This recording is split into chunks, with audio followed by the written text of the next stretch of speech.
TC Rádio, a rádio oficial de quem investe. Bruno Mazzoni, para você se despedir e voltar no mercado à vista, trago o destaque final, voltando a olhar para os gráficos dos Estados Unidos e para as commodities. Pois não, Bruno?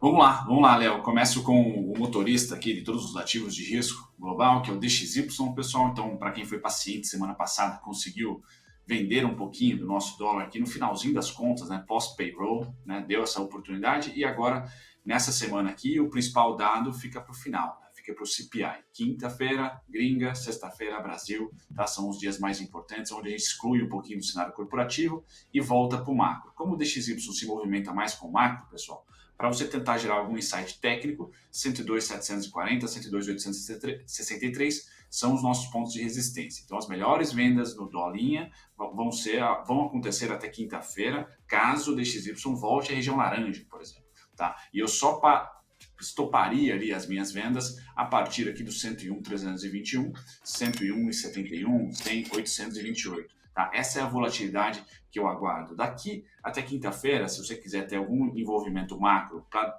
definir direção do DXY, olhe para a moeda japonesa, tá? O Japanese Yen aí, para quem faz Forex principalmente. O Banco Central lá pode ser um Banco Central mais hawkish, isso pode movimentar e fortalecer ainda mais o Yen, e aí bate um pouquinho no DXY. Então o câmbio vai ser o cara que vai movimentar até quinta-feira e não dados macroeconômicos. E se a Europa, em algum momento, reportar atividade econômica resiliente, também é interessante, porque a composição do DXY é muito forte, ali o peso do euro é muito forte. Então a gente depende de uma Europa forte e de um Japão ali mais duro na sua política monetária para conseguir segurar aqui um pouco desse DXY. Caso contrário, ele deve retestar lá os 102.800, 102.700 para aí sim gerar venda num próximo dado macro, que isso vai vir quinta-feira, tá? Então, pés no chão, paciência, a gente está ali no dolinha nosso aqui, tendo bastante paciência para fazer as vendas, tá?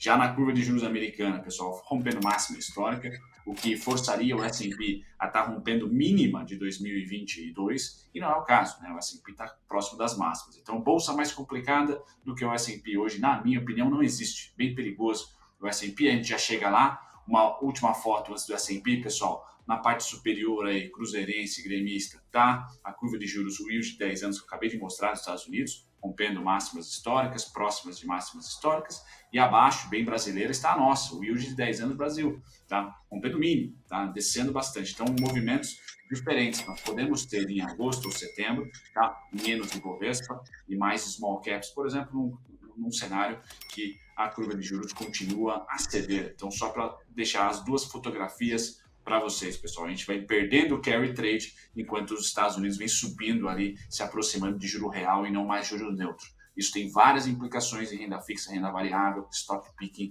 e aquela coisa toda bonita de Faria Lima, né?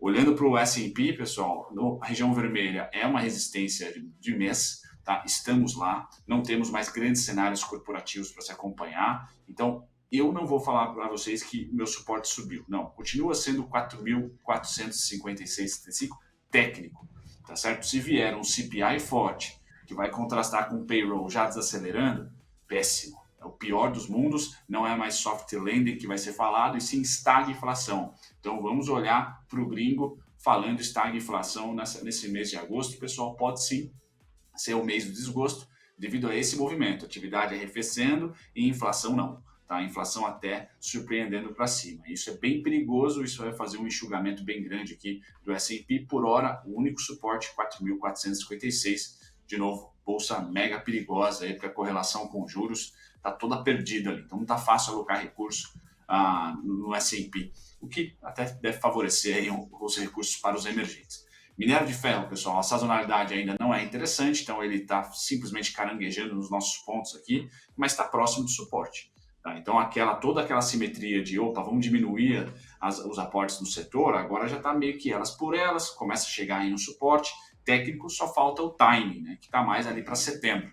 Então, minério de ferro, o pessoal tem suporte nos 95, nos 94, nos 97, já tocado. Você que está pessimista com o setor, tá? 88,15, 85,50. E chega para mim ali, tá? Não rompe mínima de 2022, porque China está aberta.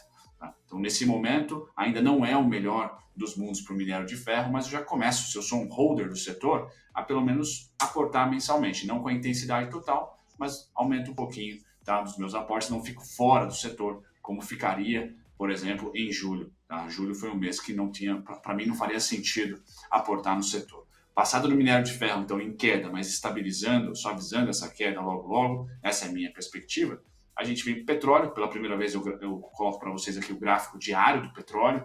O Caião passou aqui um conteúdo que engloba bastante sobre essa dinâmica de oferta e demanda. Acho que quanto mais chegamos no outono, quanto mais chegamos ali no inverno, tanto europeu como americano, a tendência é que a narrativa do petróleo piore, tá? Faz jus a toda a dinâmica do preço pós-verão.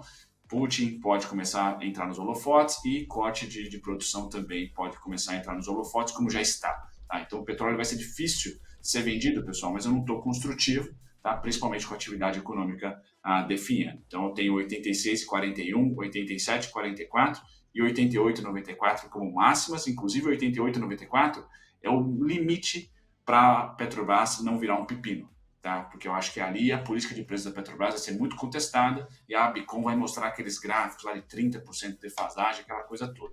Então, Petrobras aqui, caso o petróleo ceda, e é cenário base meu, que deu uma mergulhadinha aqui até os 81,76, Petrobras tá bacana, sobe. Se petróleo subir para os 87, para os 88, pessoal, infelizmente, as Junior Oils vão para cima, mas aí, como nós mostramos a foto de Bovespa, né, Petrobras muito provavelmente, a não ser que tenha uma coletiva de imprensa falando sobre a política de preços específicos, sendo bem claro, tá, e se possível também a política de investimentos, aí ela sobe junto com o petróleo. Mas, a priori, se o petróleo romper os 86,41, pessoal, Petrobras já começa a dar azia aqui e já vai ser tabloide aí de vários jornais, sem dúvida nenhuma, e o preço é para baixo. Bruno Mazzoni, de volta no Mercado à Vista. Um abração e até mais tarde, Brunão. Valeu, Léo. Até daqui a pouco. TC Rádio, a rádio oficial de quem investe.